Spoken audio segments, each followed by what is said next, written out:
Chers amis, Shabbat Shalom, la sidra de ce Shabbat est la sidra de Yitro, très célèbre car elle porte en elle les 10 commandements, les Aseret Adibrot, qui sont les lois, les règles fondamentales du peuple d'Israël.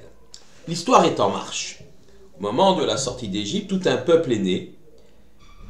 D'un ramassis d'esclaves sans horizon, une nation va se former.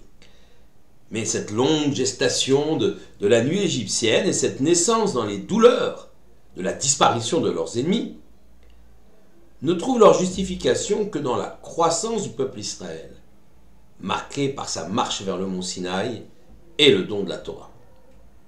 En effet, comment peut-on imaginer un peuple livré à lui-même, sans valeur, sans référence, sans loi? Son épopée se transformerait bien vite en une errance destructrice, dans le néant, sans aucune règle. La loi apporte l'harmonie et permet la structuration de la société, cette société juive qui est en pleine maturation. La Torah qui va être révélée sur le mont Sinaï ouvre aussi une formidable fenêtre sur la connaissance et la compréhension de l'univers, de ses mécanismes, et permet bien évidemment une approche plus intime, j'allais dire plus intense, de l'Éternel, du Créateur. Un homme possédant une approche plus juste ou une perception plus aiguë du monde, n'est-il pas plus libre? Bien évidemment, qu'un homme qui subit, lui, les événements, ignorant totalement la marche du monde et de l'histoire. La connaissance permet de faire des choix en toute connaissance de cause. Donnons un exemple. Supposons que je sois perdu dans la forêt ou dans la campagne et que se présentent à moi 2 chemins. Lequel de ces 2 chemins sera celui qui m'amènera à bon port? Très difficile de dire. Je suis perdu. Lequel choisir? Bien sûr, je suis libre de choisir l'un des 2 chemins. Mais est-ce réellement une liberté alors que je ne sais pas où ces chemins me conduisent? Alors, par contre, si j'ai une colline, une montagne, je peux gravir cette montagne, et du haut de cette montagne, de cette colline, je verrai où se dirigent les 2 chemins, et je choisirai celui qui est le plus adéquat en toute connaissance de cause. Ainsi, la connaissance permet d'anticiper, permet de comprendre le fonctionnement du monde, et permet, bien évidemment, de faire un choix avec une plus grande liberté. Le savant possède ainsi plus de liberté dans ce monde que l'ignorant. Et la Torah, justement, est un mode de code ou mode d'emploi, du monde créé par l'Éternel et de son fonctionnement. Au pied du mont Sinaï, en acceptant la Torah, avant même d'en connaître le contenu, eh bien, Israël s'est doté d'une loi divine. En effet, en prononçant la formule Naaseh v'nishma, nous comprendrons. Les bénis Israël ont marqué leur confiance absolue dans le Créateur, étant prêts à adopter cette loi et à la vivre avant même d'en comprendre le sens. Israël, donc, reçoit une loi, qui plus est une loi divine. Eh bien maintenant, Israël est considéré comme un véritable peuple, avec des règles, avec des limites, avec également un horizon, avec une connaissance accrue du monde et de son fonctionnement. Toutefois, une question fondamentale subsiste. Elle est évoquée par le Rav Dessler dans son ouvrage Mirtav Mediaou. Comment la Torah, véritable plan d'architecture du monde, de la création, cette Torah issue de l'Esprit de l'Éternel, peut-elle être abordée, un tant soit peu comprise même, par un être imparfait, par un être humain, mortel, un être limité comme l'homme. La Torah est le fruit de la sagesse divine. Elle est donc infinie, extraordinaire. Elle ne peut pas être perçue par une créature aussi faible qu'est l'être humain, qui lui est mortel, fini, et n'a pas la capacité de comprendre cette sagesse issue de l'infini divin. Comme on l'explique, plus grande que la terre et sa mesure, on parle de la Torah. Ainsi s'écrit le livre de Job, au chapitre 11, au verset 9. La Torah dépasse ainsi l'ordre terrestre des choses. La Torah est bien plus grande que tout ce que l'on peut imaginer. Et l'homme, créature biologique, inséré dans un univers matériel, n'a pas la capacité de se hisser au niveau de cette sagesse de la Torah. Il ne peut en comprendre réellement le sens. Il ne peut en comprendre la réalité. Donc c'est une question fondamentale que pose le Rav Dessler, à laquelle finalement, il nous faut essayer de répondre. Eh bien, explique le Rav Dessler, l'Éternel, dans sa grande bonté, a choisi de faire confiance aux capacités de dépassement de l'homme. Tout d'abord, dans une première étape, on peut considérer qu'Akadosh Baruch Hu, l'Éternel, a quelque peu humanisé sa Torah.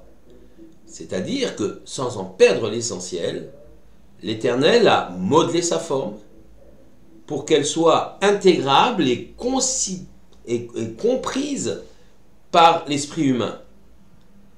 C'est un petit peu le même phénomène qu'il reproduit ici par rapport à ce qui s'est passé au moment de la création, ce qu'on appelle le tzimtzum, le rétrécissement. En effet, Dieu crée le monde, mais Dieu est dans l'infini, il remplit tout l'espace existant. D'ailleurs, il n'a même pas d'espace, il est seul, présent dans l'univers, dans le monde. Il décide de créer un univers, un monde, avec une certaine matérialité, dans laquelle il placera les différentes créatures vivantes, et en particulier l'être humain, l'homme.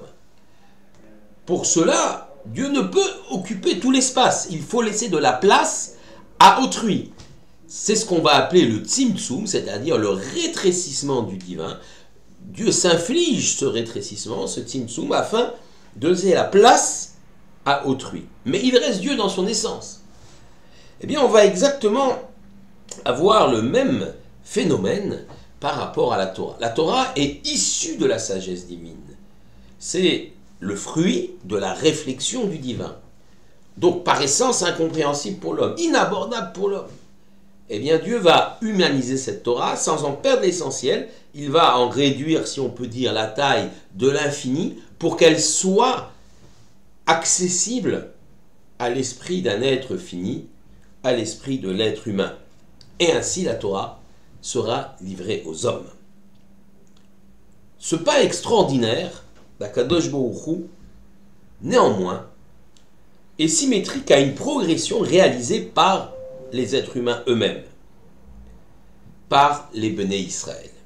En effet, nous avons vécu la sortie d'Égypte. Déjà à ce moment-là, l'Éternel a demandé aux Béné Israël de faire un geste qui a été celui du Korban Pessah, du sacrifice de l'agneau Pessah, pour que les Béné Israël participent eux-mêmes à leur propre libération, bien que, effectivement, c'est une participation minime par rapport à l'ampleur de ce que l'Éternel a pu accomplir.